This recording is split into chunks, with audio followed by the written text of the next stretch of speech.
नमस्कार, प्रियांकाच किचनमध्ये आपले सगळ्यांचं मनापासून खूप खूप स्वागत आहे। आज आपण दिवाळी स्पेशल पाहुण्यांसाठी झणझणीत चुलीवरचं काळं मटण रस्सा एकदम मस्त पद्धतीने बनवलेला आहे। पहा, अगदी सोप्या पद्धतीने आणि पाहू शकता आपल्या मटणाला ना एकदम मस्त अशी तर्री सुद्धा आलेली आहे। पहा, आणि हे मटण कसं बनवायचं त्याची रेसिपी मी तुमच्यासोबत संपूर्ण शेअर केलेली आहे, त्यामुळे तुम्ही संपूर्ण व्हिडिओ पहा। चला तर मग वेळ न लावता रेसिपीला सुरुवात करूया।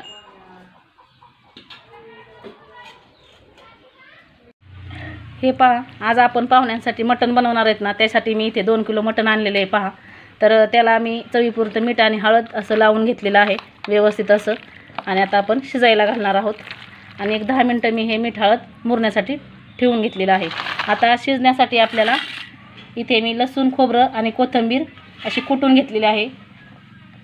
4 ते 5 कांदे मी असे बारीक चौकोनी आकारामध्ये कट करून घेतलेले आहेत। आता आपण शिजायला टाकायला घेऊ। पाहू शकता इथे मी चूल पेटवून घेतलेली आहे। आता चुलीवरती मी पातेलं ठेवलेलं आहे। पहा, आता त्यामध्ये आपल्याला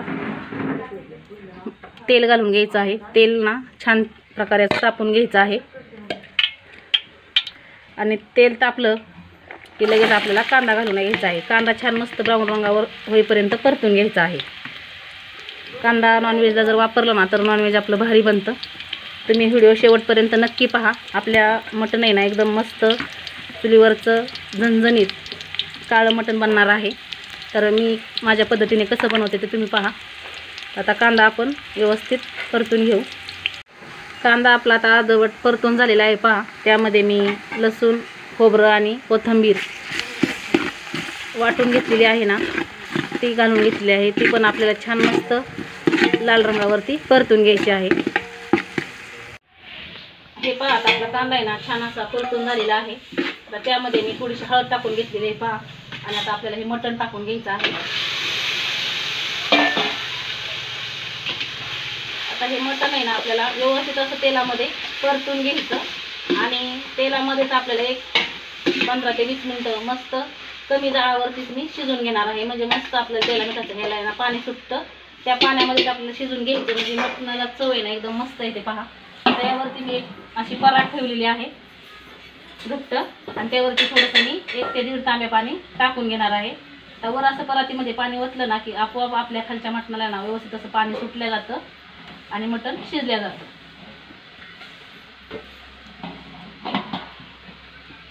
पाहू शकता इथे मी 20 मिनिटं फक्त तेला मिठाच्या पाण्यामध्ये हे मटण आहे ना व्यवस्थित असं शिजून घेतलेलं आहे। पहा, आता यामध्ये पाणी मी गरम करून घेतलेलं आहे। पहा, 2 तांबे म्हणजे 1 लिटर गरमच पाणी आपल्याला यामध्ये घालायचं आहे। थंड पाणी अजिबात यामध्ये घालू नका, नाहीतर मग आपल्या मटणाची टेस्ट आहे ना बिघडली जाते।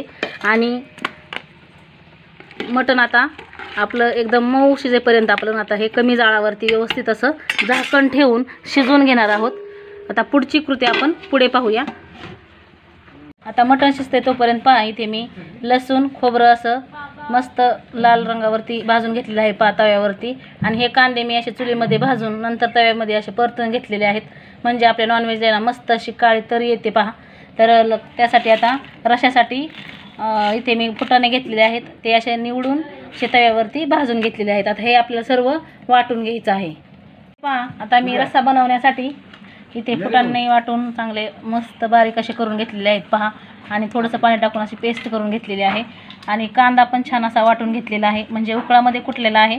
मिक्सरमध्ये मी अजिबात वापर केलेला नाही आहे। इथे लसूण आणि खोबरं सुद्धा मी उकळामध्येच कुटलेलं आहे। पहा, आणि तिखटपणासाठी इथे मी कांदा लसूण मसाला घेतलेला आहे चवीपुरता, मटण मसाला आणि घरगुती पद्धतीचा काळा मसाला बनवलेला घेतलेला आहे, आणि थोडीशी अर्धा चमचा हळद घेतलेली आहे। पहा, आणि भरपूर अशी फ्रेश अशी कोथिंबीर घेतलेली आहे। पहा, बारीक चिरून आता आपल्याला फोडणीसाठी घ्यायचं आहे। हे पहा, आपलं मटण आहे ना एकदम व्यवस्थित असं मऊ शिजलेलं आहे। पहा, आता मी रस्सा बनवायला घेणार आहे। तर चुलीला जाळ घालून घेतलेला आहे। पहा, आज आपण चुलीवरती मस्त असं झणझणीत मटण बनवतोय ना, त्यामुळे तर पातेलं ठेवलेलं आहे। आता पातेल्यामध्ये आपल्याला सर्वात अगोदर तेल घालून घ्यायचं आहे। पहा, आता तुम्हाला किती भाजी बनवायची ना त्याच्यानुसार तुम्ही भाजीला तेल घाला। तर इथं मला 10-12 माणसाची भाजी बनवायची ना, त्यासाठी मी इथं तेल ओतून घेतलेलं आहे। पहा, तर तेल आपल्याला छान प्रकारे तापून घ्यायचं। पहा आता आपलं तेल आहे ना छान प्रकारे तापलेलं आहे. पहा त्यामध्ये मी लसूण खोबरं जे आपण वाटून घेतले ना ते घालून घेणार आहे. ते छान परतलं. आपण लसूण आणि खोबरं भाजून घेतलं होतं अगोदरच आणि नंतर उकळीमध्ये कुटून घेतलेलं आहे. मी मिक्सरचा वापर न करता उकळामध्ये कुटून चुलीवरती आज मटण बनवलेलं आहे. पहा तर त्यामध्ये आपण जो कांदा भाजून घेतला होता ना तो घालून घेणार आहे तेलामध्ये. असा कांदा चुलीमध्ये भाजून नंतर तव्यामध्ये भाजून वाटून घेतला ना त्याची भाजी ना खरंच खूप भारी लागते. आणि चुलीवरचं म्हटल्यानंतर तर काय सांगूच नका, एकदम मस्त असा देत होतो. आता त्यामध्ये थोडीशी आता कांदा पण परतून झाला आहे. थोडीशी कोथिंबीर बारीक चिरलेली घेतलेली आहे. पहा कोथिंबीरसुद्धा आपल्याला त्यामध्ये टाकून घ्यायची. त्या तेलामध्ये व्यवस्थित असं हे फोडणी देऊन घ्यायची म्हणजे आपलं मटण आहे ना एकदम मस्त बनतं. हा आता त्यामध्ये आपण जे मसाले घेतलेले आहेत ना कांदा लसूण मसाला मटण मसाला आणि हळद आणि घरगुती पद्धतीचा काळा मसाला तो घालून घेणार आहे. तो पण छान तेलामध्ये परतून घ्यायचा. आता मसाले जळू नये म्हणून मी जे आपल्या मटणाचं सूप आहे ना ते थोडंसं यामध्ये घालून घेणार आहे.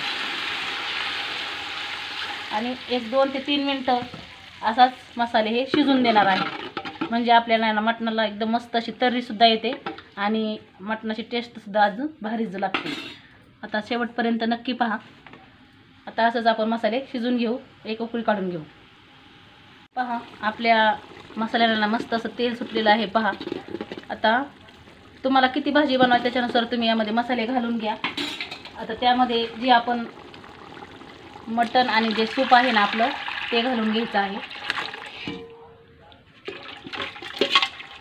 आपण आज रश्श्यामधलं मटण बनवणार आहोत. हे पहा मस्त अशी आपल्या मटणाला ना तर्रीसुद्धा खूप छान आलेली आहे. पहा आणि मटण तर खूपच सुंदर झालेलं आहे.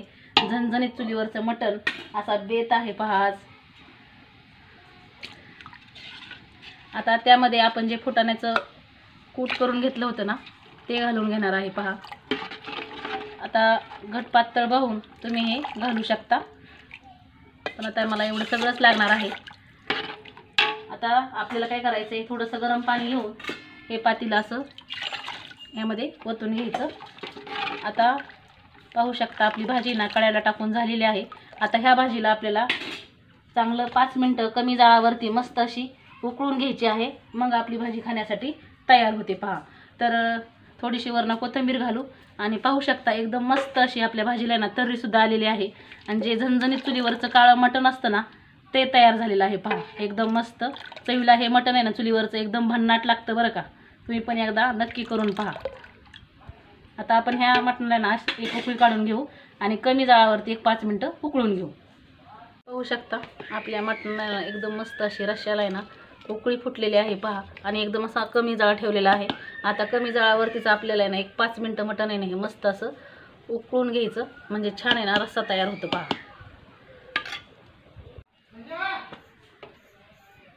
पाहू शकता इथे आपली भाजी ना मस्त अशी उकळलेली आहे आणि ही भाजी आता आपली खाण्यासाठी तयार झालेली आहे. पहा आपल्या भाजीला ना एकदम मस्त अशी तर्री आलेली आहे. पहा तुम्ही सुद्धा या दिवाळीमध्ये पाहुण्यांसाठी जर मटण बनवणार असाल तर अशा पद्धतीने मटण बनवून पहा. एकदम मस्त तर्रीदार झणझणीत असं मटण झालेलं आहे. पहा एकच नंबर आणि बघताच तोंडाला पाणी सुटल असं हे मटण झालेलं आहे. पहा तर तुम्हाला जर माझ्या मटणाची चुलीवरची भाजी आवडली असेल तर लाईक शेअर आणि सबस्क्राईब करायला विसरू नका. त्याचबरोबर शेजारील बेल घंटासुद्धा दाबायला विसरू नका. अशाच एका नवीन रेसिपीसोबत भेटू. तोपर्यंत सगळ्यांना धन्यवाद.